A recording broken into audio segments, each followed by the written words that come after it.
Welcome to Rise and Energize, your high vibe recharge session for anytime you need a bit of practical encouragement, a mindset shift, or pep talk to boost your day.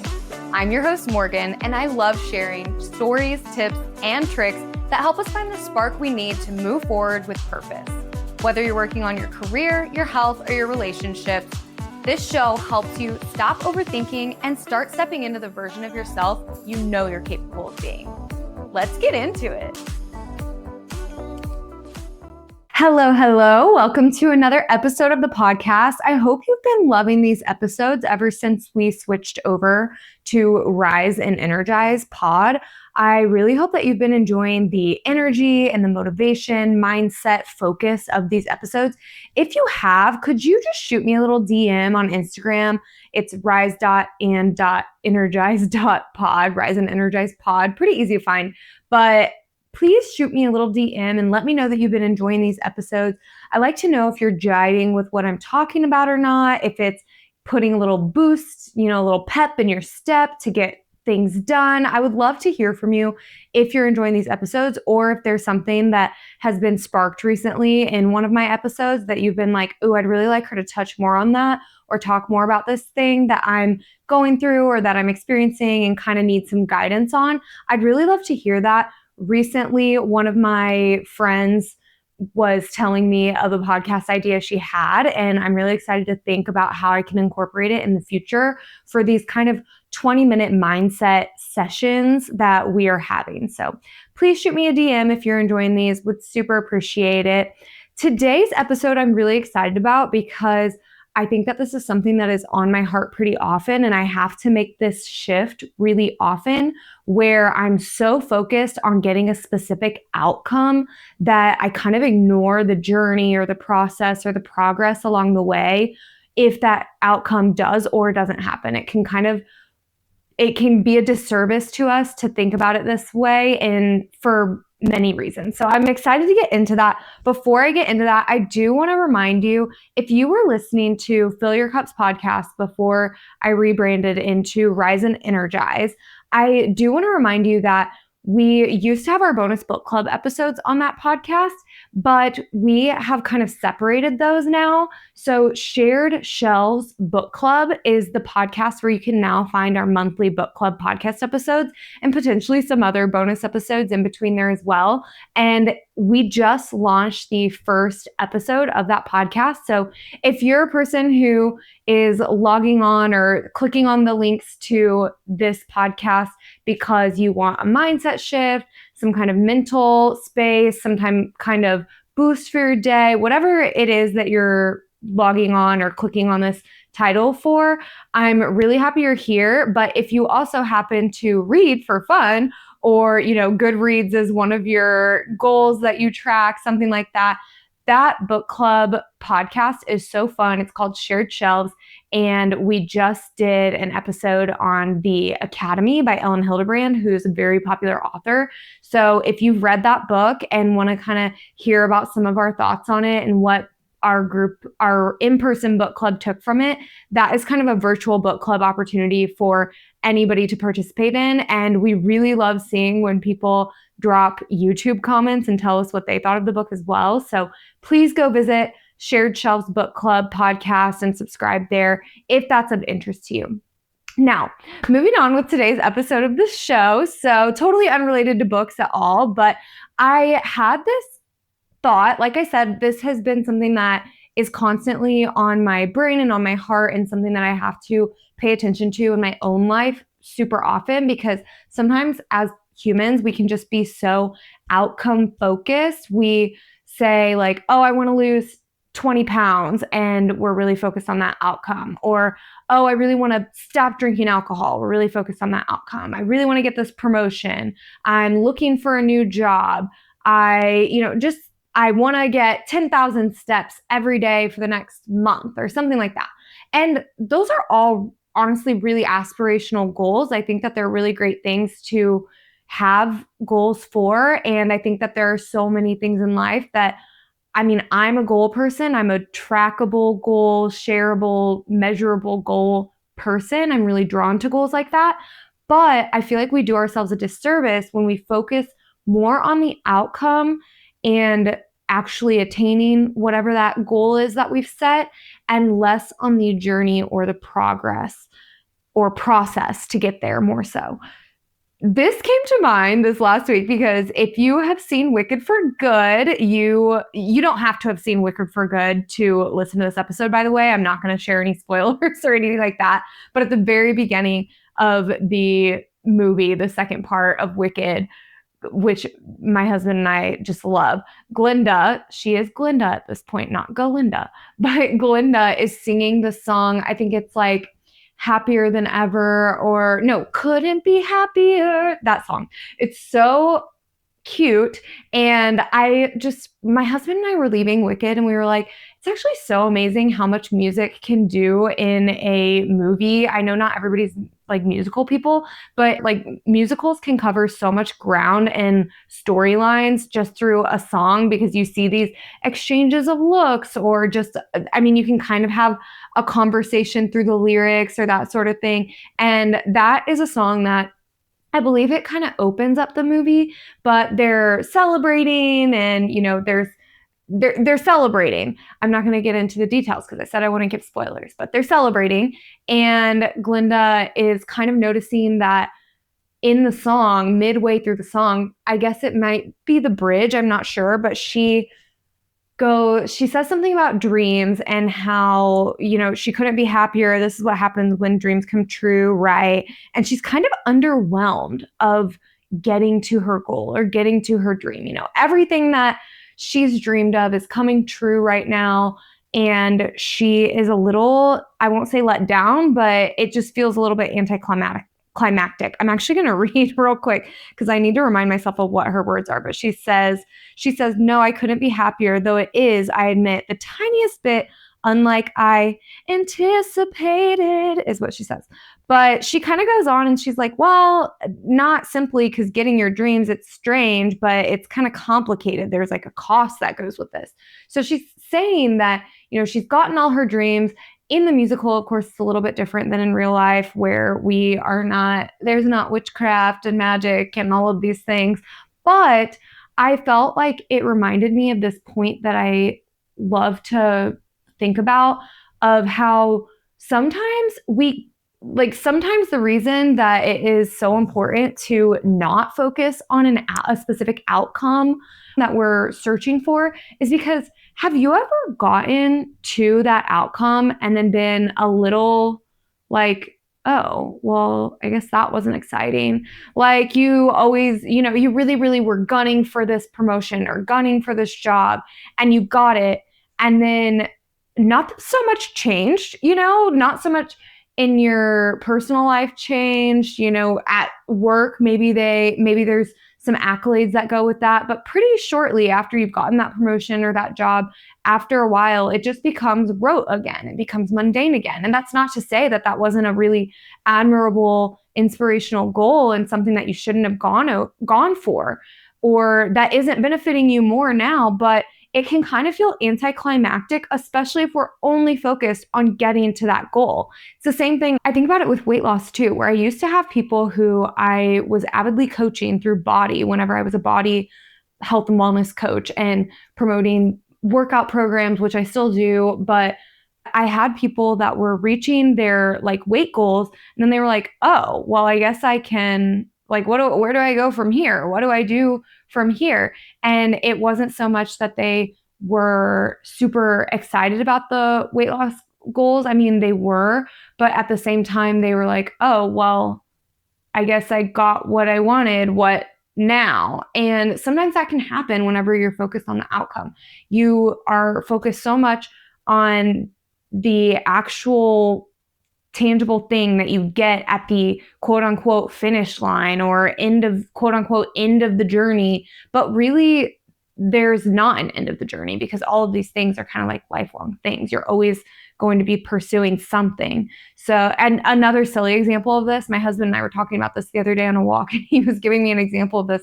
He plays League of Legends on his PC. If any of you listening to this have husbands who are gamers, whether that's PC or Xbox or PlayStation or whatever it is, let me know, because I feel like it can take up a lot of his time. So sometimes it's not as relatable, but he was talking about this game League of Legends that he plays on his PC and saying how, you know what? Recently, it makes it sound like it's such a lofty goal, but recently I've shifted my focus on whether I win or lose, or whether another teammate is playing well or whatever, like mostly shifting the outcome or shifting the focus off of the outcome of whether he wins or lose, and more so reflecting on, okay, what went well, what did I do well, and what things could I improve? Focusing more on the journey. So how did we get to that outcome? How did we get to the win or the loss? Because honestly, it's a team-based game. There could be, I don't actually know how many people play in one game, but let's say it's a team of 6. I don't know. But there could be 5 other people on your team that really play poorly and you played great, but because you lost, now you're no longer you're focused too much on the outcome. You're no longer focusing on celebrating the things that you did well, and you played perfectly well. So those are just a few examples. And so I want to talk about focusing on the process and the progress that you're making toward an outcome rather than what the actual outcome is. So when we are so focused on the outcome, it can really take us back. I feel like whenever we are really focused, like let's use the weight loss example. If we're really focused on losing 20 pounds, then focusing on that 20 pound can defeat us really quickly. Even if you're losing 2 pounds a week, like say that you've increased your step intake, you've increased your water intake, you've started working out 3 days a week, you are really trying to focus on a whole foods diet, and you're minimizing treats and drinks and things like that. And then you get to the end of a week and you've lost like 1.8 pounds. That's actually a step in the right direction, guys. It's 1.8 pounds is much closer to 20 pounds than if you would have lost nothing or if you would have gained weight. So that's actually a really good thing. But sometimes we step on the scale at the end of the week and we're like, are you kidding me? 1.8 pounds for all that work I did? It can be defeating and it can lead to burnout. Another example of this would be like with the promotion that I was saying. If you have really been gunning for it, you put in all the work, you created this really pretty one-pager for why you should get the promotion. You have been putting in work leading up to this point, and you have developed a lot of really good relationships with your coworkers and the people above you, the people on your leadership team. So you are gunning for that promotion and then you don't get it. And now you feel like, well, what was the point of all of that work? And you're focused on the outcome rather than all of the things that you did to get there. And all of those things are still great things that you can use moving forward in your career, whether that's in another job or going after the next promotion. Or it's just like, okay, I developed great relationships. Now I have a bigger playbook that I can use in the future. Or I am building on my skill set of interviewing. Or I created that one pager and honestly, now I have something that I can go and take elsewhere and use elsewhere. So I don't know if this is making a whole bunch of sense, but these are reasons that focusing on the outcome can lead to burnout or upset, and how focusing on the process instead is going to benefit you going forward. Another reason that I bring this up is because I was talking with someone recently and she was talking about her side hustle or, kind of business that she's doing on the side. She was like, it just makes me really nervous to set that goal because if I don't meet it, I'll be really disappointed. And I was like, wow, that's so interesting because I totally can relate to that. There have been times where I've set a goal and I didn't meet it and I was like, oh, dang. And then it kind of set me back a bit. I started reversing the actions that I knew would help me get closer to that goal and doing the things that were opposite because I was kind of self-sabotaging, or I had the all or nothing mindset where I'm like, oh, well, I didn't I didn't get the goal, so that would be the all. So never mind, I'm just going to quit, and that would be the nothing, right? But the thing is, if you do set a goal, I think it's great to set goals. I think it should be trackable. I think it's great to be like, I want to hit 5,000 podcast downloads by the end of 2025. Maybe that's a goal for me. I actually don't know how close I am to that, but I will look and let you know. But let's say that I set that goal, 5,000 podcast downloads. And at the end of 2025, I only get to 4,997. Okay. Am I really going to just like quit the podcast after that? Don't you think 4,997 downloads is better than 4,500 or wherever you were before, right? I used to track, this is kind of cringy, I feel like, so bear with me, but just being totally honest with you, I used to track followers for quite a while. Honestly, I might start again with the podcast, but I used to track followers just to see how my network was growing, at least on social media. And I remember when I first started tracking these, that I started at I think 350 or 400 followers, quite honestly. And I was tracking it mostly for my network marketing business and seeing how my network was growing on social media. And so I was tracking it each week that I would do these kind of networking opportunities or activities on Instagram specifically. And at the end of a year, I was at over 1,000 followers, but I wasn't really realizing that progress was happening because I was tracking it really slowly. And at the time, I think I wanted to grow to 500 followers or something was my first goal. But if I had been so focused on the 500, I wouldn't have kept going because the 500 would have been my finish line or my goalpost. And instead of continuing to do the things past that goal or that finish line, I would have stopped and then I probably would have regressed in my progress. You lose followers pretty quickly, so probably would have gone back down to 497, 400, whatever. At the same time, if I had set the goal of 500 and at the end of the year I was at 450, isn't that still better than the 350 that I was at before? I still made progress. I still did the activities that slowly but surely got me to a point that was closer than the point that I was before and got me closer to my goal. Now, the reason that I bring this up is because when that person was talking about that and they have a specific deadline in their business, I was like, okay, that's true.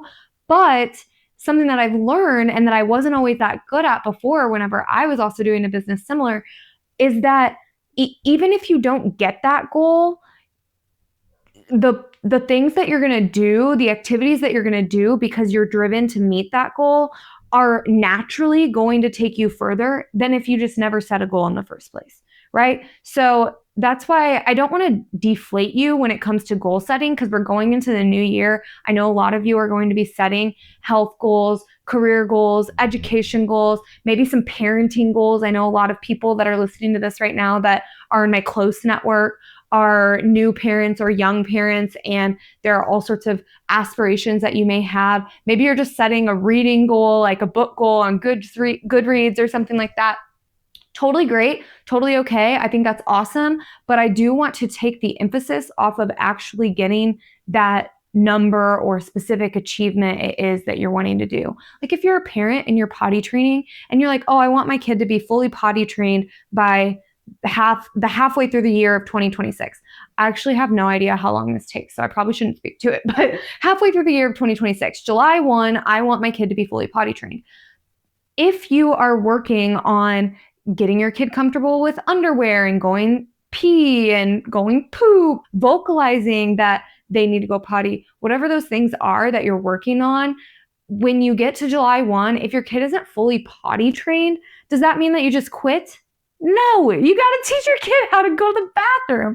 So of course you wouldn't do that. It's so silly when you use an example like that you would just quit on July 1st and just accept the fact that your kid is always going to pee their pants for the rest of their lives. No, that doesn't make any sense.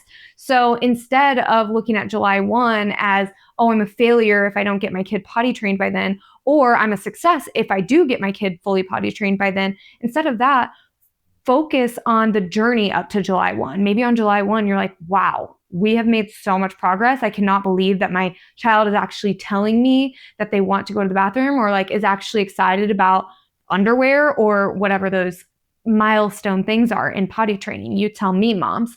But that is something that I feel like I want to encourage you when you're making goals for 2026 to make the goal, but then really focus on the process of getting there and who you're becoming when you get there. Because the thing is, even if you like, say that you do really want to get to, like, say that I'm like, I really want to get to 1 million podcast downloads. Okay, great. If I woke up tomorrow and I had 1 million podcast downloads, would I be the person yet? Would I be the podcaster yet? Or the person who makes content on social media yet that could actually handle keeping and sustaining those 1 million downloads? Would I be the person that could handle hundreds of thousands or tens of thousands of downloads every week and really capture those people's attention? Probably not. It's probably going to take me a while of getting used to podcasting and putting content out there and marketing and developing these skill sets that I wouldn't have if I just woke up tomorrow with 1 million downloads, right? So that's why it's important to make achievable goals, make sensible goals, but then also focus on who you're becoming in the process. If you didn't get that promotion, or you even did get that promotion, let's focus on the process that you took to get there. Because if you start a job at entry level and you are like, okay, my goal is to become director of this organization one day. First of all, we talked about how sometimes you can work your way there and then it can be like, oh, is this it? This is anticlimactic.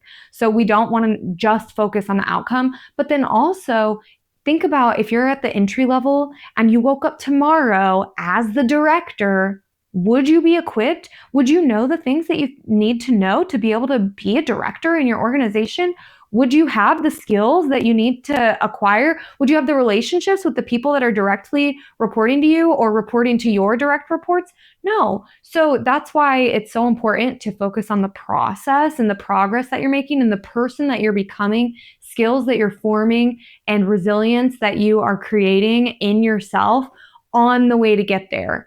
So what I really want you to take away from this is that when you are setting goals for 2026, or maybe you're setting goals for now, I mean, you don't have to start at the new year. It's not a new year, new me situation. But when you're setting goals for 2026, I really want to encourage you to set the goal, but then break it down into little actions, little skills, little things. Dream about the person that it is that you want to become. If you're wanting to get the promotion, what does that actually look like? Does it look like somebody who shows up 10 minutes early to their meetings with whatever prepared, whatever presentations and whatnot prepared? Does it look like somebody who gets their reports done before the deadline? Does it look like somebody who has great relationships with their peers? Does it look like somebody who is really well organized? I mean, I don't know what it takes for you to get your promotion in your job, but think about the person that you want to be before you get that thing. Because working toward that person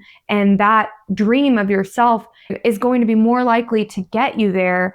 And naturally, even if you don't get there, quote unquote, there, wherever that is, you will be closer to that person that you're wanting to become. I hope this is making sense.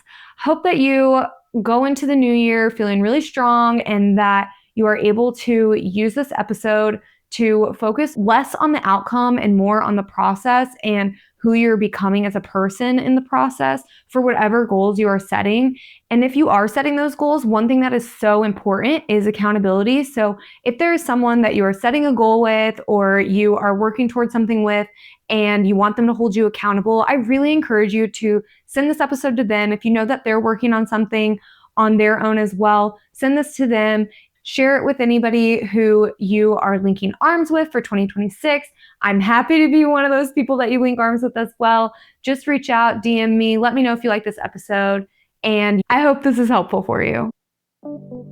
Thank you so much for listening. If you love this episode, it would mean so much to me if you would share it with a friend that could benefit from it, like right now, or on social media and tag me so I can say thank you. Until next time, talk to you soon.